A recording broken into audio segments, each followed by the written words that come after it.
Welcome back to another episode of the BambooSZN Podcast. I'm your host, sober wellness coach Dorian Warmsley, the podcast where you'll hear stories from real people, real raw, to help you feel inspired and motivated through your journey of growth and just life in general. One thing we can't avoid as humans is pain. Pain's going to come. Trauma's going to come. And my guest today found a way to turn her pain, her trauma into power. She is a motivational speaker, a health and wellness coach, and a law enforcement officer with a Nevada Division of Parole and Probation. I hope I said it right. She'll tell you more. I bring you the amazing, fabulous Tiffany Smith. Hi. Buenos dias. How are you? I'm good. Do you speak Spanish? No, just a little bit. Okay. I was about to say, damn.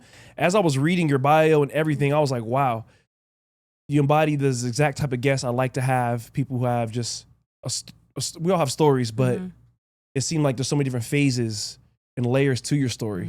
As you were mentioning just off camera, you not recently been a probation officer the past 5 years. And you mentioned you got into that later in life. 44. At 44. That's like I don't know what you did before, but we'll get into that. So for those who don't know who you are, how do you introduce yourself? It used to be Tiffany Smith, wife, mother, all these things, right? Waiting tables. And now it's Tiffany Smith, motivational speaker, mindset coach, law enforcement officer. So as you get older, you kind of got to change those titles a little bit. It doesn't negate the fact that I'm still those other things, but my presence in the community is really important to me. So I want to be able to put forth what I can to show them who I am. People who know me know I'm already a wife and a mother, right? I don't usually lead with that. It is one of my most precious roles, but I don't usually lead with that. I lead with the more, because it starts a conversation, right? So a lot of mothers, a lot of partners, a lot of husbands, wives, but motivational speaker, health and wellness mindset coach. And then they hear my story about trauma and how I overcame that. And that's a conversation they're willing to connect with because they can recognize someone else's pain. And so can I.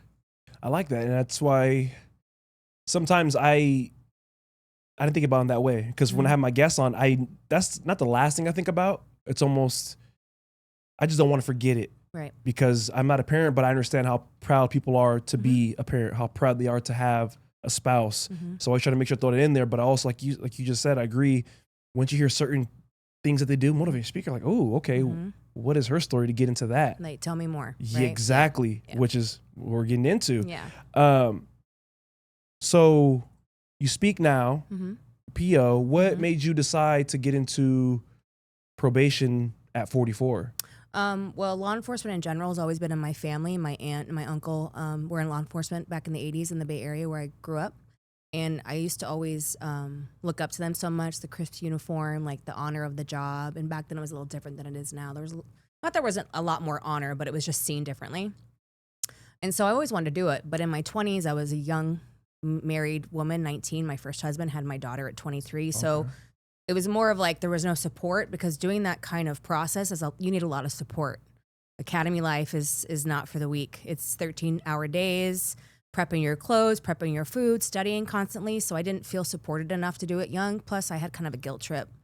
My husband, like, well, you're going to go be a cop and leave me to raise our daughter. What if something happens to you, right? Law enforcement is not safe for women. And it's not. That's a fact as well. It is, right? That's something that's true. So I didn't feel that I could do it. And I didn't really have much family close by. It was just myself, my husband, and my daughter. So I just decided to just be a mom and do the mom thing and stay at home, which was not for me. So I went to work when she was 2.5, 3, working at a golf course, which probably is my most famous or funnest job is working as a cart girl on a golf course, just because it's so peaceful and serene, not knowing that's really what I needed at the time. And then I just waited tables and went to school and got a certificate here and there. And then at 44, really probation, honestly, truth, because they take tattoos. I don't have to hide my tattoos. In a uniform, the only thing is I had to cover were the ones that were on my hands, which I was willing to do. I taped them up or I put makeup on them. But you can have tattoos, and it's not like a negative thing. And even now, it's even becoming more accepted. But that was the appeal for me. I was like, well, I don't have to change who I am. I can just be me and still do what I want to do and help serve my community and give back in some way. What were you doing before? I worked at a little restaurant called Sunrise Cafe off Eastern for 13 years. Really?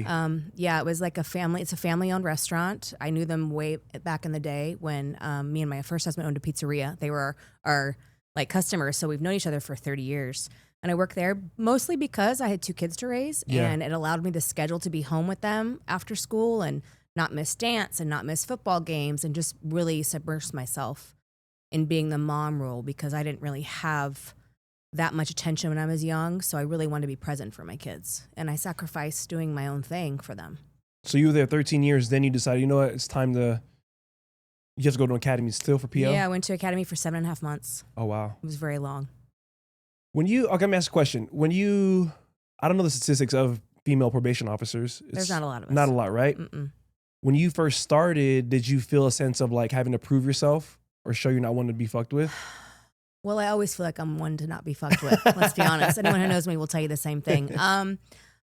Yes and no. One, I had something to prove because of my age. And I let my hair grow out full gray before. So there's no nails in the academy, no makeup, no fake eyelashes, no funky hair color. So I went in bare naked, like no makeup every day, no nails. My hair was all gray. They're like, what's this old lady doing here? Like the gray made me look older than I actually was at the time. And they kept saying, I don't know what you're doing here.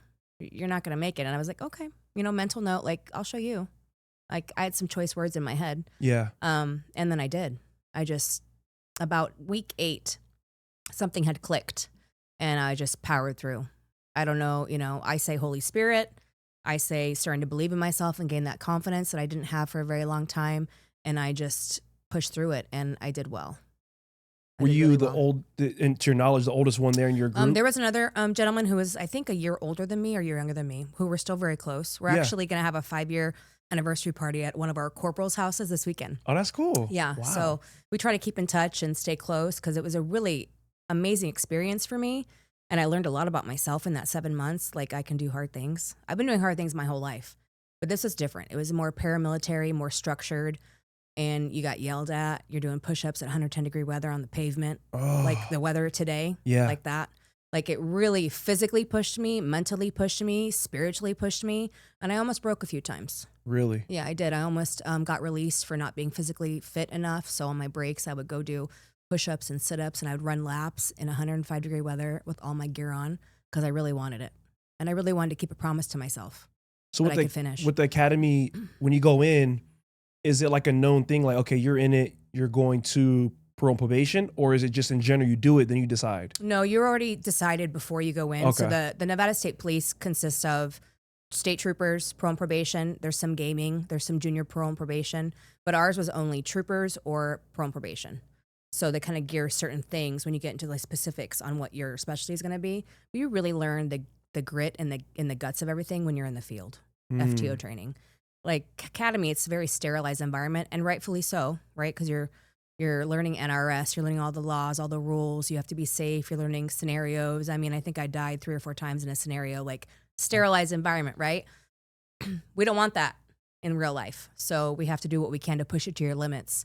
Because not everyone's going to make it, and not everyone did. There was 14 of us that started. We were the COVID class of August 2020, and only 5 remained. Wow. Even some young ones, they're like, this is not for me. Like, At least they figured it out. Yeah. So they have to do that because they have to see if you're willing to go all the way and what it entails, right? We're trained to go. Not everyone can do that. Right. Is there a separation between if you're a probation or parole officer, or do you take either? I'm a parole and probation officer, the same. So the unit I'm in right now, I'm working with all reentry. So they're still technically inmates. It's a 184 MAC court unit. They're still inmates, so they're not on probation or parole yet. They're on our program 6 months to 12 months, sometimes longer. I had a girl on my program for 22 months who just graduated, and I'm so proud of her. And the cool thing with where I'm at now is that we're able to build relationships and have a little bit more of like a close connection. So it's more like a mentor opposed to a PO. At least that's how I approach my supervision. Wow. More of a mentor, more of like, let me show you how to do something because your way's not working. Let me show you my way. And that doesn't work, we'll figure something else out. But it's more of a mentorship than it really is anything. Yes, we have to arrest when we have to, but it's accountability. It's uplifting each other. It's supporting her. It's everything. It's letting these men know you have a wife and children who need you. So it's time for you to step up. And let me show you how to do that. Because a lot of them don't know. Yeah. Not that they don't want to. They don't know how to. They were never shown. It's cyclical. As you're saying that, I just think sometimes with certain professions, there needs to be a little more, I don't know how to say a requirement, but I think life experience absolutely would change. Because I was on probation. Mm-hmm. I had a PO. Boy, man, you would have thought I was on trial for murder the way she was treating me. And I'm like, I took my friend's car. I get it. I'm not a villain. I guess a villain. I'm in a sense, a bad guy, but like her approach to me was so like, you'd think it was like a drill sergeant. And I was like, I had to think, and come to find out I was on maximum or whatever. Max. For taking a friend's car, my first offense ever, which I get. Like I took accountability for what I did. I knew what I did. And I didn't even realize I was on that until after like 8 months or so. She took me off and I went to a different PO and he took my curfew off, all these things. And I just think back, I was like, I don't know if she was newer, trying to, establish herself, or because she was a woman trying to establish herself. Granted, the first meeting I did get arrested. So I was new to the whole situation. They tell me, hey, I go to court. They're like, hey, you're going to get 1 year in jail, suspended, 2 years probation. I'm like, cool. I call the PO guy. I forgot his name. He sounded like an older gentleman, like he's been in the game. He's like, look, man, this is how it's going to go. I'll come down and see your house, check it out when I can. I'm going out of town. I'm like, all right, cool. This is easy. I'm chilling. Time goes by, like a week or two, and I'm like, something's up. I need to call again. He's like, I'll try to send some offers down there when I can, blah, blah, blah. Time passes again. I'm not home. My mom's boyfriend calls me midday. I was on the way home from a doctor appointment. He's like, hey, your PO just came to check on you. She said your curfew is 6 to 6. In my young mind, I'm like, well. What time was it? 6 to 6. No, but what time was it when she got to the house? Oh, at this point, it was like, he called me like at 2 p.m. Okay. It was afternoon. So she says that to him. So in my head, my young mind, I was like, well, technically she told you, not me. So I'm not on curfew. So time goes on, and then another day or two, I'm out at a friend's house. Sure enough, it's like 6 something. She calls me. It's like, where are you at? I was like, oh, I'm at my friend's house. She's like, well, didn't we tell you 6 to 6? I was like, oh, well, you told him. You didn't tell me. I didn't sign papers. I didn't know. She was like, you need to get over here now. How long is it going to take you? I'm like, I'm going to cross town. It'll take at least 2 hours. She's like, all right, make sure you're here. I went home instantly. The next day or two passes. I come home. I'm home at 5:30 this time. I'm like, okay, they're not playing around. Sure enough, 6:01 on the dot. Come knocking on my door, my mom's door. I'm staying with my mom at the time. She comes in, searches my area of where I'm staying, searches everything, drug tests me. And as soon as she's about to leave, she's like, do you have a cell phone? I was like, yeah. She's like, let me see it. I'm like, fuck, it's over. So she opens my phone. Should go to your location? No. Locations? No. She just went to my phone, and within a few seconds, she's looking. She's like, turn around, and arrested me right there in front of my mom. I knew I had stuff in there, but I was selling my prescription drugs. I was a picture of me at the club when I was supposed to be curfew, bottle in my hand. So she arrested me. I didn't even fight it. I was like, fuck, like I knew. Arrested me, took me to jail, and then you don't get bail. So I was in there for about 3 weeks before I saw the judge. And apparently the judge I saw, her biggest thing is curfew. And I was like, damn. And then they try to claim I had a gun, all these crazy things. I was like, what? Anyways, long story. Well, I guess it's not short, but gave me 30 days in jail. So I did 30 more days on top of the 3 weeks. And then finally got out back on probation 2016. And at this time, I was like, I ain't fucking around. I went to job interviews every day. I did community service, clean piss and everything. But even during that next 8-month process, she was still like, I'm not going to use the word, but like, damn, I was like. She was probably a hard ass. Yeah. And she kind of softened up later. But the reason I say is because hearing what you said, your approach is more of a mentorship or something. I wish I would have got that. Yeah. Because I was more so scared into not doing things as opposed to thinking there's other ways. Well, don't get it twisted. I am a hard ass. I Any of my believe it. people will tell you that I am.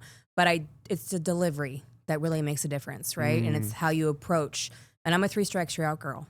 So if I've told you something 3 times, like I'm not going to repeat myself. You're a grown-ass man or a grown-ass woman. You know what's put in front of you. I spell everything out like they're in 4th grade for at least the first 4 to 6 weeks.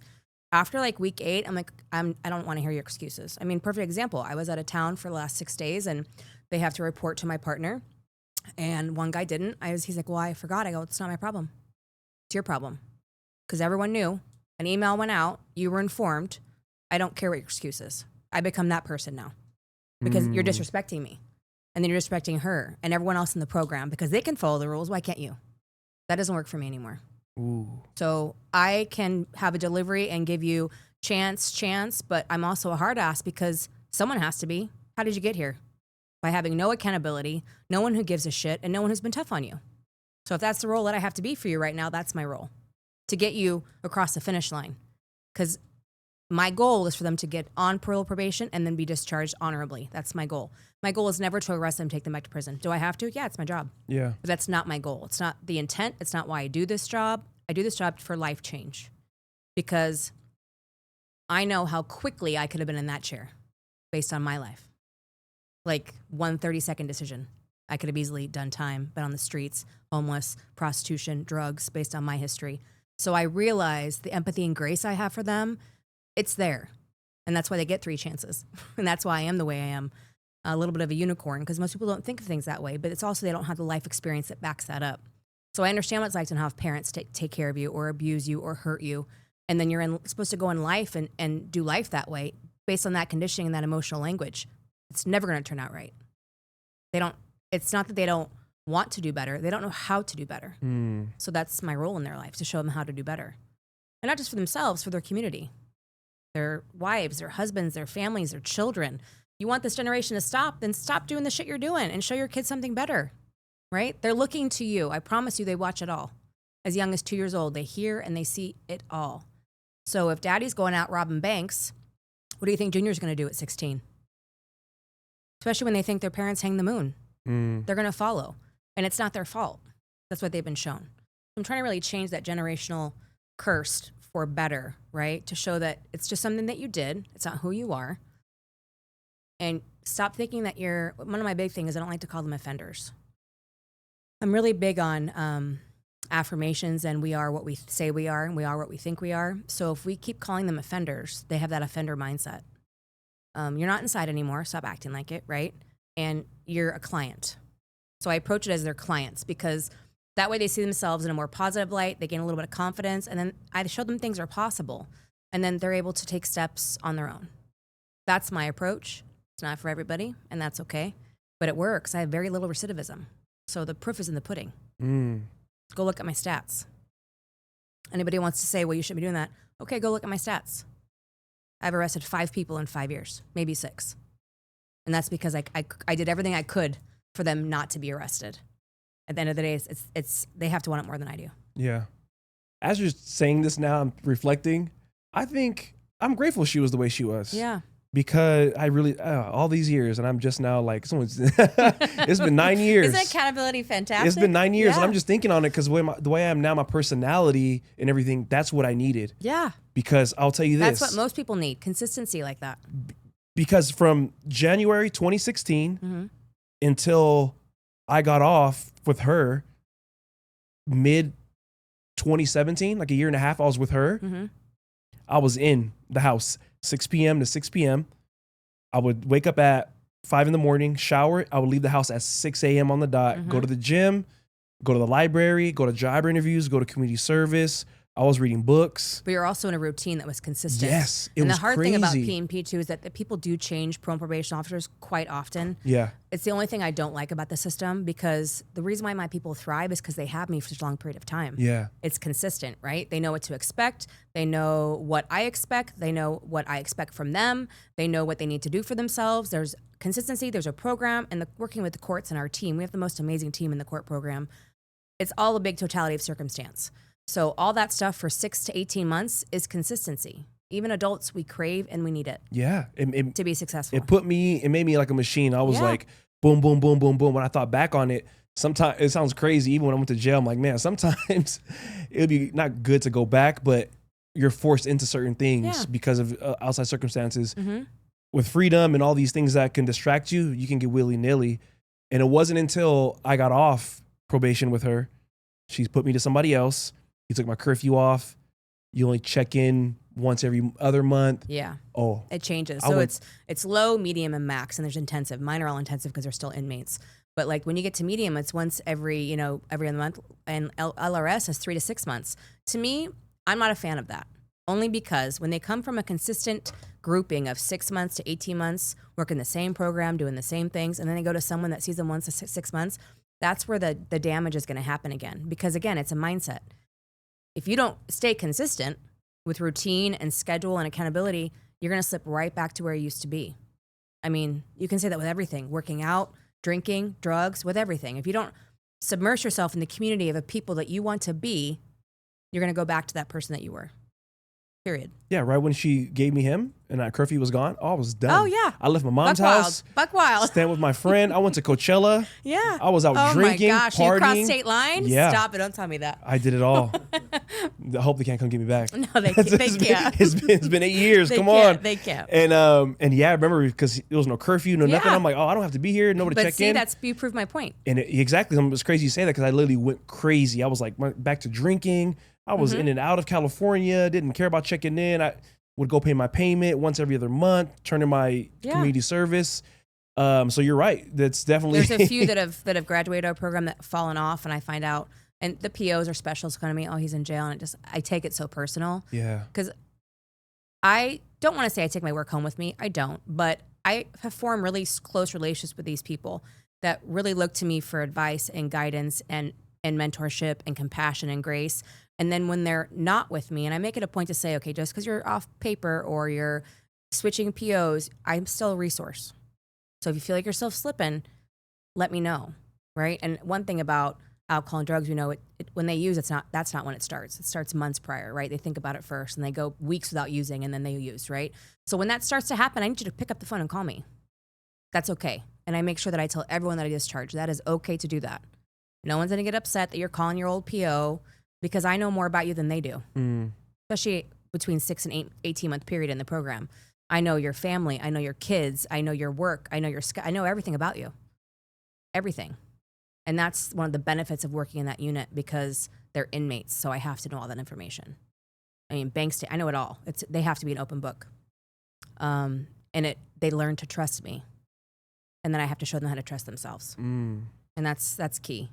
Because that's what's happened. They don't trust themselves to make the right decision. You mentioned a little while ago that you were seconds away from yourself even being in trouble and stuff. I want to go back to that a little bit when you said that. Like, what was your childhood like or young adulthood like to where you were almost close to getting in trouble? I mean, I was taken into custody when I was 15. I was raised in Boulder City. So out there, I moved from a Bay Area of a high school of 3,000 when I was 14 to a small ass town of 600 kids in a high school. And I was like, what, I'll just run away, right? I'll stay. And I had severe abuse and trauma as a child in my house. My father was my abuser. So at 13, 14, I really didn't care about much. I didn't care about anything. I was very indifferent to everything. There really wasn't much emotion. You could say my humanity was kind of shut off. My eyes were really, really dark. My skin was really, really like gray. I just didn't care, right? There was no light. Moved to Boulder City and I found, friends, which I have a few to this day. They're still core, really, really close to me and I just adore them.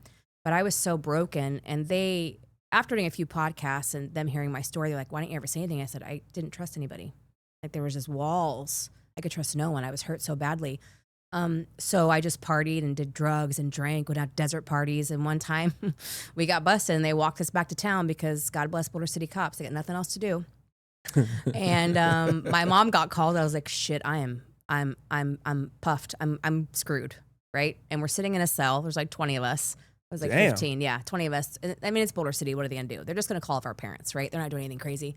And my mom picks me up and I lived right around the corner from the police station. I could have walked home and they wouldn't let me. And they knew my parents. My dad owned real estate in town. So they knew all of our parents. Very, very small town. So they let us all get picked up and my mom didn't say a word.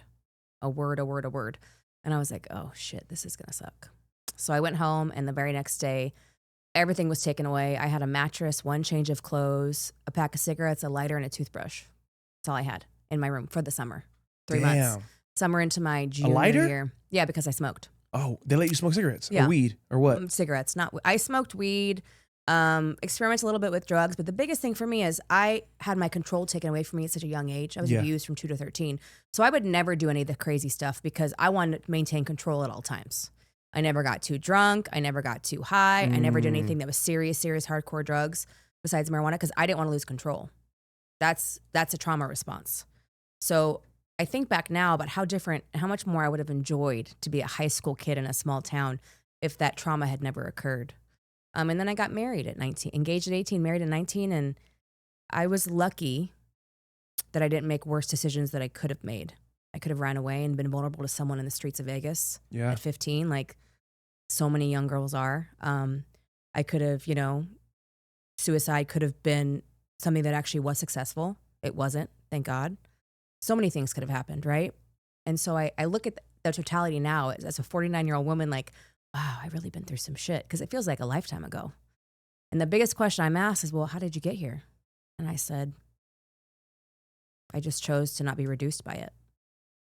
It's a choice. No matter how much damage, how much trauma, you still have this voice inside your head. Call it intuition, Holy Spirit. It's everything for me. Universe, whatever. And I made a choice to just not give up. And I was part of that trauma, sure, because I was easily flipping that humanity switch on and off, living in survival mode. One thing about survival mode is you can be indifferent to anything because you just have to survive. So that marriage didn't work out. I was on to the next. This isn't serving me anymore. I'm not feeling safe in this environment. So the survival kicks in again and I move on. Very cold, no emotion. It's actually quite terrifying. Because I've gone back to that place in my mind, like the anger issues and all the trauma that I faced, and I can really just turn cold in a hot second. I hear it in my voice, and I have to remind myself it's happening again, right? So like the emotions are nothing to be ever afraid of. They're signals, something's up, right? So they're far and few between as I get older, but in my 20s and 30s, I was a dumpster fire because I was just raising kids and in a marriage and trying to work and put food on the table and not healing, just doing the next thing. So I think being a mom and having to work because I had to pay bills and I have to work to do that, that kept me going. It wasn't that I didn't want to collapse and give up. I did it all the time, but it wasn't about me at that point. It was about my kids. And they deserved a mom that was, I wasn't very healed for them at a young age, but I was present as best as I could be. And we do the best we can with what we got. When you know better, you do better. I didn't know shit till I was in my late 30s, early 40s. So, you know what I mean? But when I say like how quick I could be there than here, it was an easy choice to not run away because, well, how am I going to take care of myself? Right? How am I going to feed myself? How am I going to clothe myself? It was fear. Fear had me stuck. And so I just stuck it out all summer. And my friends would visit me in my one pair of clothes. And my mom worked as a hairdresser in Las Vegas, so she would drive to Vegas every day. I'd be home all day by myself in this room. I did have a record player, so I had records too. Yeah. Until she couldn't take that anymore. So then she took that away because I just played records 24/7. But it was I laugh about it now, but it was devastating as a 15, 16-year-old girl. All her friends are having fun and you're stuck in this house. But it was probably the best thing she ever did for me because the next year I snapped my ass into gear and I got better grades and I didn't ditch school anymore. And I got more of a positive impact on myself to like snap out of it. Had I dealt with anything? Nope. I didn't deal with anything until I was in my late 20s, early 30s. So still 15 more years had to go by before I really started to heal and talk about the trauma that had happened. But my mindset shift had changed. And all your life is mindset shifts. It starts when you're young, when you're a teenager, 20s, 30s, every decade about your mindset will shift. And it's all because you've lived the experience and you have that perspective of nothing's really a big deal. Really isn't a big deal, right? We can find a solution for almost everything. But you only know that when you live through a life that I've lived. And that's probably why I'm so good at what I do, because I understand. I really understand what they've been through, where they want to go, and I try and help them get there.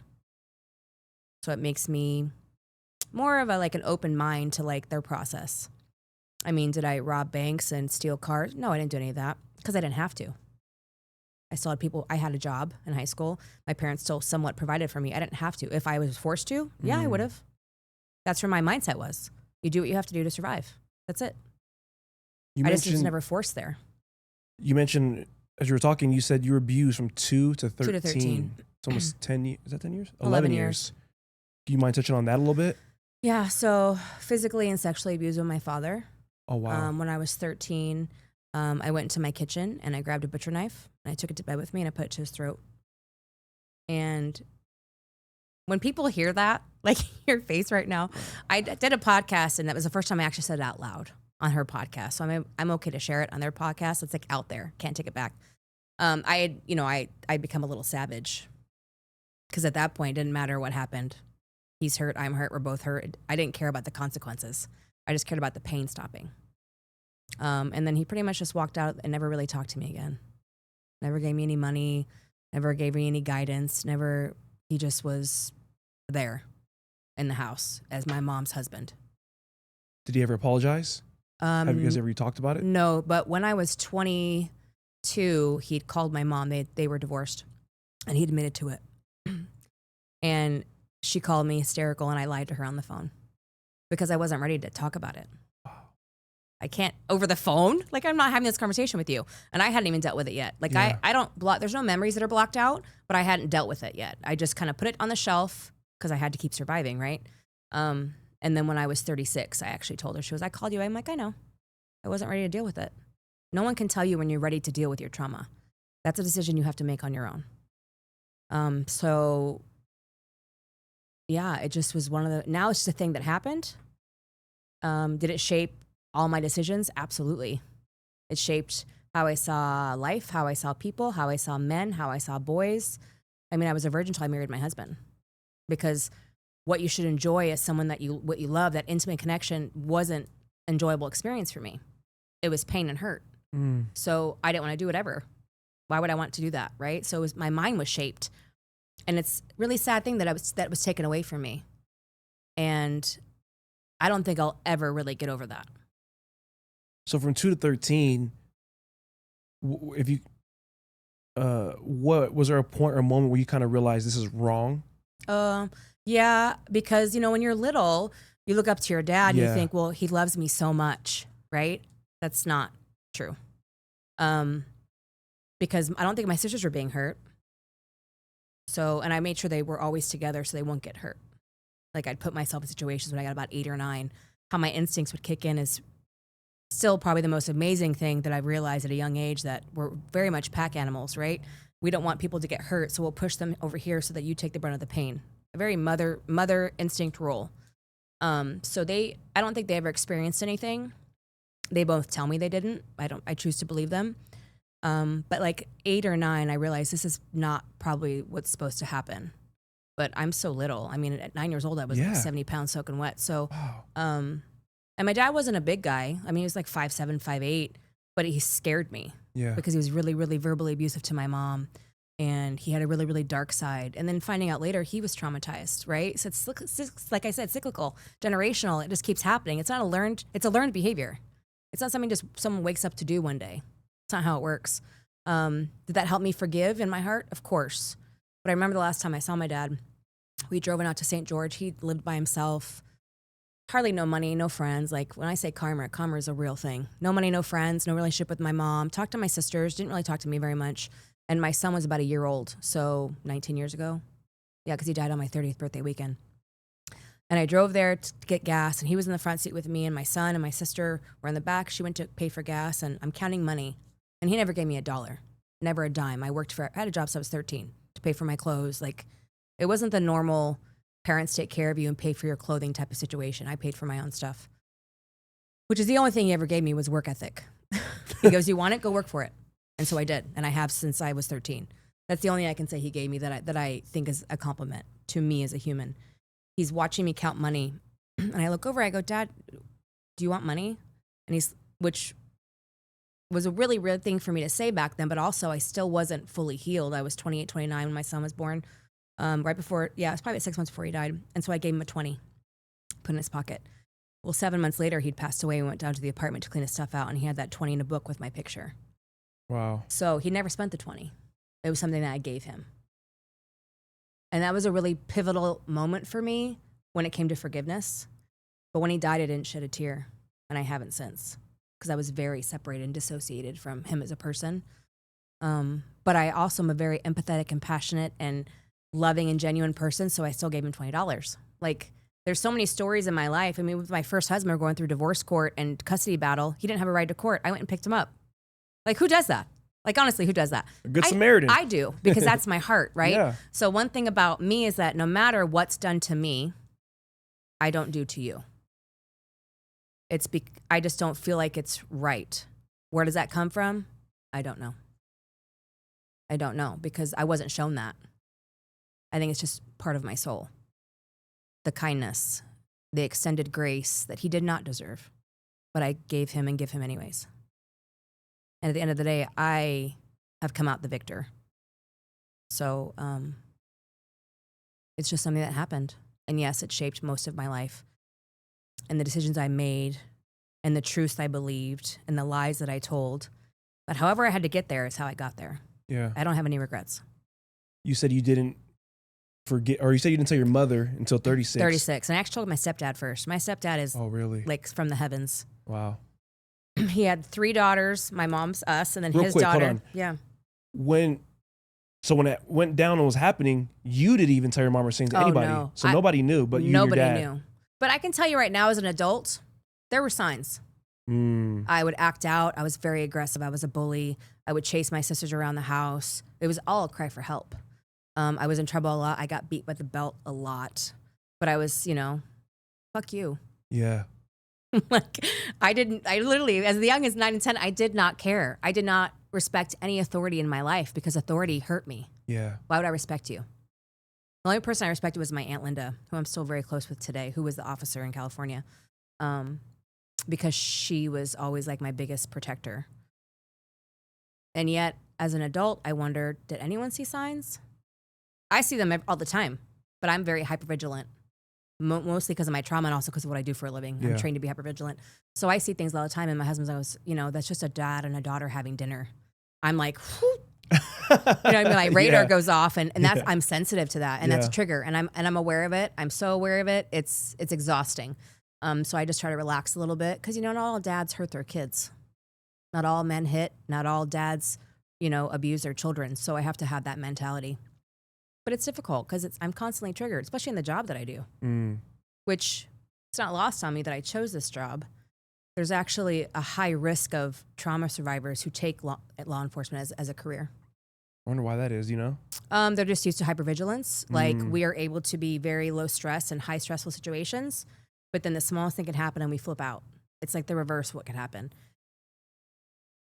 We're just easy to know what to do next in a high stress situation because we're so used to high stress situations. That's just the way we're built. It's our conditioning. So you mentioned, at 22, you told your mom. She called you. I lied to my mom at 22. 22, and then at 36, I told I I have to tell you something. My stepdad, he took me to dinner. He takes all his daughters on like dates, which again, new to me. And it was hard for me to trust at first. Yeah. And I said, I have to tell you something. It's just, and he goes, well, I think I might know what it is because of how you're talking about something. And I go, I just got to say it out loud. He goes, say it. And I told him, and I go, I need you to go home and tell mom with me. He's like, okay. And she cried and made it about her for a quick second till I reeled her back in. She goes, why didn't you tell me? And I was like, I really didn't think you'd believe me.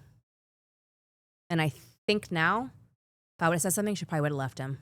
But our whole lives would be different. Yeah. We never would have moved here. I would have met my first husband, had my daughter. Second husband, had my son. Like, I wouldn't have the life I have now. So again, it's all ordained the way it's supposed to be. I'm not going to question the destiny that's set apart from me because I wouldn't have the life that I have now, and I love my life. That's why I don't have regrets. I wouldn't change a thing because I wouldn't be here talking to you about it. You know what I mean? Yeah, 100%. Yeah. I feel the same way about life. I don't regret nothing. Nothing. I don't want to go to my death with regrets. I can say I would change a few things here and there. I wish I was more present for my kids, and I wish I was a little bit more healed at the time they needed me to be. But, I have learned that the biggest thing as a parent is apologizing to your kids because it shows them how to apologize, one. It shows them that, even though we're adults, we still make mistakes. I mean, I just apologized to my kid 2 days ago for something shitty that I did, right? Yeah. It's important to apologize to your kids and say, look, I'm living life for the first time too. You got to cut me some slack. And if I can be honest with them and trust them enough to have my back when I'm vulnerable, then that's all I can ask for. And they always are. They're accepting. They don't judge. Again, but they were raised in my environment, right? So I showed them how to do that. I don't know what it is about us humans, but I think we have to learn to be okay being wrong. Yeah. And I think that's like the hardest part, why people don't forgive, why people will stay, even though you can show them all the receipts of like where they messed up, and they're still stay stuck firm on their decision. It's like I guess it's very vulnerable. It is to very admit vulnerable. you're wrong, to admit you did somebody wrong. Yeah. I was having a conversation with one of my clients that I trained because she had some, issues with her mother. And she mentioned how her mom, after some time, finally apologized for something. And it struck me. I'm like, it's so wild as humans. I can't speak for everybody, but there's been times where somebody did you wrong, whatever way it is, and you in your head hold that in their head, right? Like, they got me messed up. And you turn everything around to fit your own narrative. Exactly. Yeah. But then, let's say they decide to apologize. Yeah. You're so stuck in that mindset of holding that anger you won't against them. it. You don't want to accept it. And it's hard. It's like, wow, they did what I needed. Like, they said sorry, they apologized. It's work. Obviously, you got to talk to yourself and remind yourself, and it'll take time to get over. But it's just so crazy how the human mind works sometimes. You can get so stuck in that narrative you had, like, no, don't say sorry. I want to stay mad. Right. And the thing is, like, that energy that you're holding on to, of that negative energy, that false narrative, that unproductive perspective, it just holds you back. And then you attract all those things. 2 things I'm just not afraid of anymore: being wrong and failure. I embrace it. I'm not afraid of it because I always know that there's something to learn. I mean, always. I've never not learned something from a failure. I've never not. And if we're not here to learn and grow and change, what are we even doing here? Like, I don't, you know what I mean? Like, I have a different perspective on how I can see things now that I wish my 20-something self saw. Like my daughter, she's very scrappy like me, and she's so much smarter and wiser and wittier. Like, is that even a word? Yeah. Witty. I hope so. Like, at her age, and I was a wreck. So, and my husband reminds me, well, she was raised in our house by you. That's why she's like that. If you had a mom like you, you'd be like that too. But I had to become the mom, and I had to change my generational curse and shift it. Like, we completely, as a family, my legacy has shifted timelines based on speaking my truth and not letting it be a secret anymore. Because growing up in the 80s, it's a family issue, right? No, we don't do that. There's no secrets because they fester. And then they turn into personalities, and then they turn into mindsets, and they turn into things that you would normally do, like going to rob a bank or, you know what I mean, stealing someone's car, or don't go doing drugs because you just don't want to feel what you're feeling anymore. Like, all those things are based on a root of something. And if you don't deal with the root, I don't know what to tell you. You got to deal with the root, which it sucks. I mean, it sucks. It's awful. It is not glamorous. It's not sexy. It's not pretty. It is drowning. You feel alone. You feel in complete darkness. All of it. But when you get to the other side of that, it's like euphoric. One thing I would add to what you said of the 2 things you don't care about no more is being wrong, I'll be wrong failure. all the time. I agree, and I'm gonna add on that, not caring what people think about you. Oh, yeah. If you can combine those 3, it's a game changer. I have 0 fucks about what anyone thinks about me. Oh, so good. But it's also because I'm older, and I think with women, 40s, early 50s, we have this confidence about ourselves that we've already made it through, right? So this is no different. And we start to love ourselves again, and we start to trust ourselves again, and we're not looking for validation from anybody. Siblings, friends, husbands, wives, it doesn't matter, right? I choose to be in this relationship. I don't have to be. I choose to be at probation. I don't have to be. I choose to be kind to people who probably have never seen kindness. I don't have to be. Everything's a choice. Everything we do is a choice. Because I'm reaping the rewards. So serving my community and being as present as I possibly can, I get so much more out of it than I think they do. Because even going to Hope for Prisoners, it's like therapy to me. I'm going there tomorrow to speak to one of the workshops. You went through a workshop, did you? Yeah, I was really going to segue to that. So when I was on probation, the PO, she was like, hey, there's this program, Hope for Prisoners. They'll help you with these skills and this and that. And they had every Tuesday, the huddle. And I was like, oh, it's 6 to 7. I get to stay past my curfew a little bit. I let my inmates go to that meeting too, because they have curfew. I just went. And it was just so different for me, though, because I wasn't a felon or I never been to prison. But that's okay. Exactly. Any kind of justice system interaction is really the only requirement. And I had enjoyed it because, like I said, part of it was the curfew. But then I went through the whole process of the graduation and all that. And it was interesting. I learned a lot of things from it. I never necessarily got a job through them or anything, but the skills and then also just being around those other people. Yeah. It taught me what I didn't want to do. You are who you hang out with. Because I hadn't been to prison yet. Most people that were there had been to prison. had just got out. And I'm like, this is a wake-up call. Like, you don't want to go. And I remember there was a guy in my group. He stopped showing up. And I remember being on the bus one day and seeing him on the bus. He was loaded. And I could tell he saw me. And I can tell he felt embarrassed. And like, I was like, oh yeah, bro, I got to make sure I finish this and stick with it. But then there's other people who complain, this is a scam. They're not going to do anything for us, this and that. And I'm like, bro. I get both sides of it all the time. Yeah. And it's like, with almost anything in life, you're going to get with you. What you put in. Exactly. I'm like, if you come with that mindset, John never once said, you're going to come to this program, you're going to leave, you're going to get a guaranteed high paying job. No. It's like, no, we're going to give you tools. You got to take a chance. We're going to figure out ways to help you, but you still got to put the work in. Yeah. And people just. And that's with anything. And it's that mindset, just that, I like to call it a poverty mindset of thinking so little of like, you think you're going to just get out of prison and they're going to just platter you. Like, no, you're probably taking consideration. Yeah. But anyways, went through that and I met, that's where I met or first saw Chef Jeff. I don't know if you're familiar with Chef Jeff. It sounds familiar. Bald black dude, glasses, Maybe. chef, speaks. I'm so much better with faces than names. He came and spoke, told his story, how he was in prison for 10 years, came out, became a chef, and one of the first black chefs on the Strip. He was on my podcast about a month ago. It's very inspiring when you hear, yeah. Like I go there on Tuesday nights for the huddle. Yes, that's my swing shift. Yes, I want to be present. I let a few of my inmate ladies, they want to go to that. Absolutely, I'll meet you there. But I get so inspired because look at this person who just did 25 years and now he owns a business and has employees. If you don't get inspired by that, then something's wrong with you.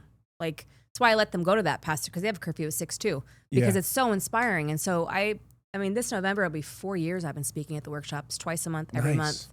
And I love it because no one's going to judge me in that room. I tell my story in its entirety, all the raw details. And most of them are either in shock or I got some grown men asking for tissue because they're crying about how awful it sounds, right? And how can you share that and be so open? I go, because you're not going to judge me. You've either seen it, been through it, or have known someone who's gone through it. So you're not going to judge me. Even standing in like a semi-uniform, you're going to start seeing me as a human, right? It's bridging that gap between law enforcement and reintegration into our society. And it's super important that I'm on the ground floor of that because at the end of the day, most of them are on parole probation. They're not going to be on my caseload, but they're going to know a PO. So it gives us that connection. Well, hey, do you know who's your PO? I know that PO. Okay, great. They're really great this way. They're really tough this way. Like it starts that communication, that conversation, right? And afterwards, they are just, they shake my hands and I'm a hugger. A lot of them give me hugs. And I'm like, if you need anything, just let me know. Here's my number. Like, I want you to succeed. And they don't feel like anyone has their back, especially at that raw moment of getting out and being in a workshop and having to start life. And they're overwhelmed and they're not sure if they can do it. Everyone's counting on them. They got haters talking shit about the program. Like, then I say, if you don't got haters, you're doing something wrong. That's how you know you're doing something right. If you got haters, you're on the right path when you got haters because they don't want you to succeed because they're not succeeding, right? It's why people, places, and things. Super important about those three things. Who you hang out with, where you hang out with, who you surround yourself with. I mean, it literally is the secret to life is your community and who you put yourself around. And so when I go and speak, I'm just really honest and I'm transparent. And if they can get one little thing out of the 2 hours we're talking with other law enforcement, then great. And a lot of them see me other places and they wave and they say hi. And right there, that's gold. They would never wave to a police officer before. You see what I'm saying? Yeah. Or they see me at a drive-through or I had a girl say, oh, I remember you from the workshop. I'm like, you do? 3 years ago. And I go, I'm so sorry I don't remember you. And she goes, God, you were so great. Like that just happened like 2 weeks ago. 3 years ago, she saw me and she mentioned it right now. Wow. So like it's impactful. And it means something. And so I keep going back. It's amazing. It's a great program. I liked it when I went through it. It helped me, like I said, with skills and it showed me, it was the experience of it in general, Yeah. And like I said, I call it a mindset program more than it's like a second reentry program because they really go through mindset shifts and believing in yourself again and, affirmations and what is it that you want? Anything can be attainable.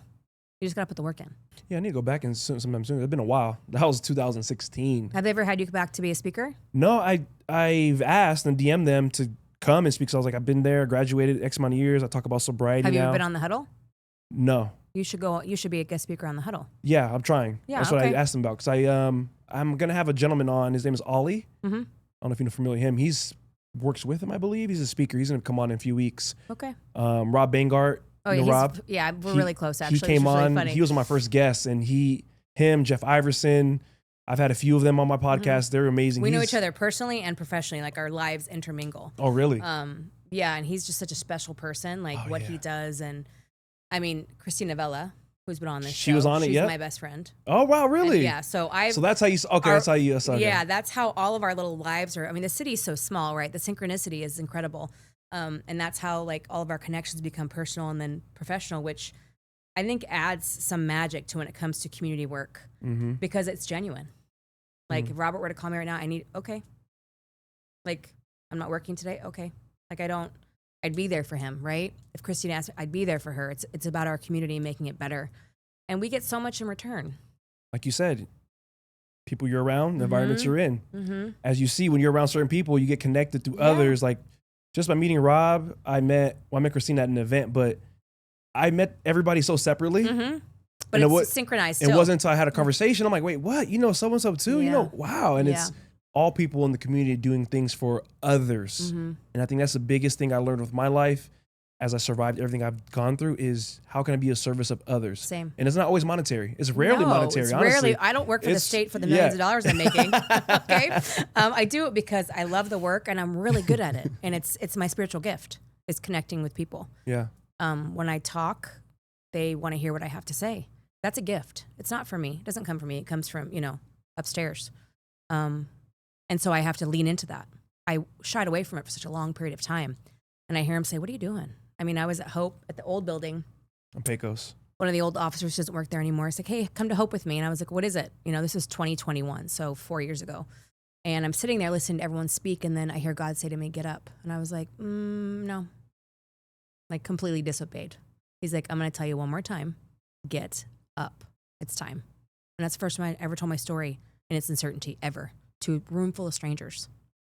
And afterwards, I felt so much lighter. Because, yes, my parents knew, my husband knew, my children didn't really know yet. So it was a very small circle, right? A safe circle. But putting yourself out there in its entirety is scary. And I don't want anyone to judge me or pity me. I don't want the head nod. Oh, like I didn't get any of that either. Like I expected all these things, and I got grace and I got compassion and I got understanding. And so I just kept coming back and putting myself out there. And that's what changed the game for me, to be able to speak about it, to be able to connect with others, because everybody has a story. And the thing is, my story is not very uncommon. It's very common. No, I've had a few guests with very similar stories. Very similar. My family members and all that. It was wild. Yeah. We'll wrap up here in a little bit, but I still want to touch on some things. Yeah. You're writing a book.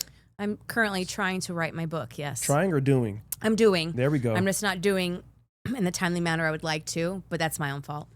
I know. Accountability, I love Accountability, yeah. It's my own fault. What's the book entail? What's the idea behind it? If you're able to share, it's just about my story, and I think mostly about, people love solutions, right? You can tell them all the things, but if there's not a solution at the end of that, what good is it? Yeah. It's pretty much all my takeaways and my lessons, and like as of 49, hopefully 50 when it's published, all the things I've learned, and my demographic is 35 to 55 women. That's just on my socials, what I see as my demographic, and the DMs and the messages I've gotten, like, how did you do it?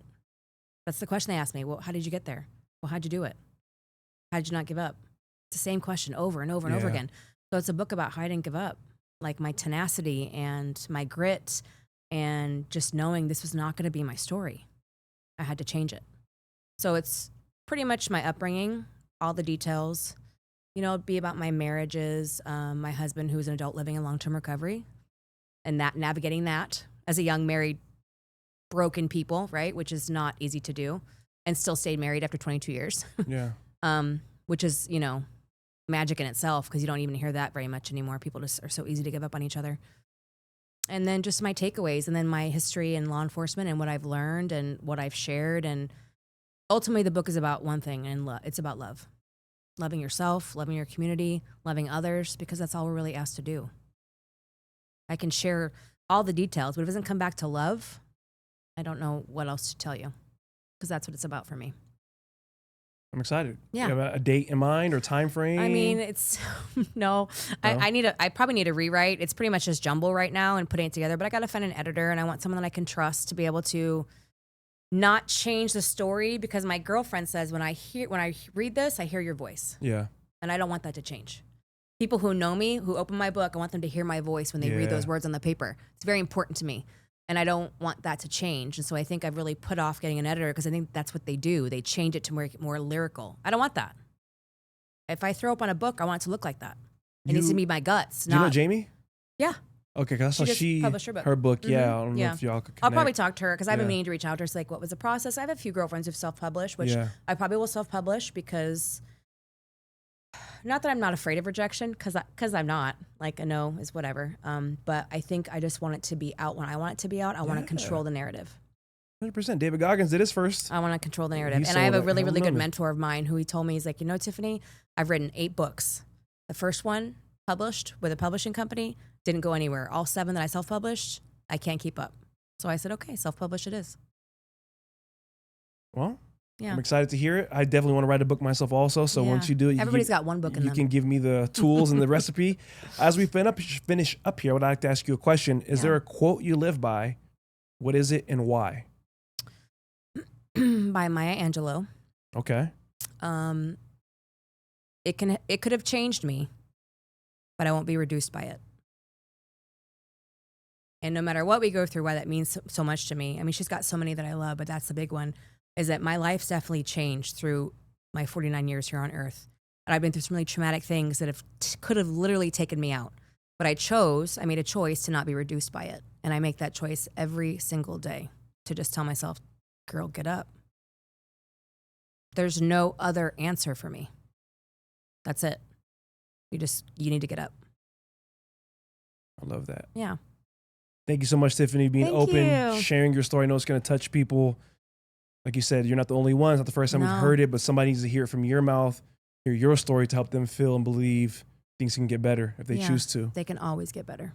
Thank you so much. Thank you. I'll add her Instagram to the description of this podcast. Go follow her story. Motivational speaker, health and wellness coach, out here doing a damn thing. And let's keep our what's the word? I don't know. Let's be on her ass to make sure she does her book. Yes, please. To make sure she does her book. Accountability. But I'm going to leave you guys with a word. What tried to break you just might be what you needed to build you. Your pain is proof that you're strong, you're resilient, you're still standing after everything you've been through. Whatever it was, we all got trauma. But you're right here watching this, hearing this. That means you got more left in the tank. Take your pain and turn it into purpose, baby.